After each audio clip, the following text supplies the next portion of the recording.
বন্ধুরা, আজ আমি আপনাদের সামনে নিয়ে এলাম নিরামিষি রেসিপি শুক্তো।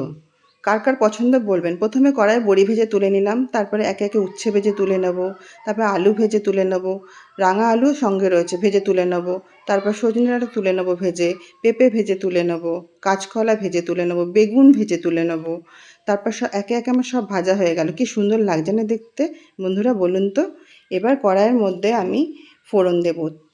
একে একে দিয়ে দেবো তেজপাতা, শুকনো লঙ্কা, গোটা জিরে, রাঁধুনি, আর সব শেষে দেবো আমি আদা বাটা দিয়ে খুন্তি দিয়ে বেশ ভালো করে নাড়াচাড়া করব ফোড়নটাকে। ফোড়নটা রং হয়ে এসে গেলে আমি তার মধ্যে দেব ওই যে ভেজে রেখেছিলাম সবজিগুলো, একে একে দিয়ে দেবো। কিন্তু বড়ি আর উচ্ছে আমি লাস্টে দেবো।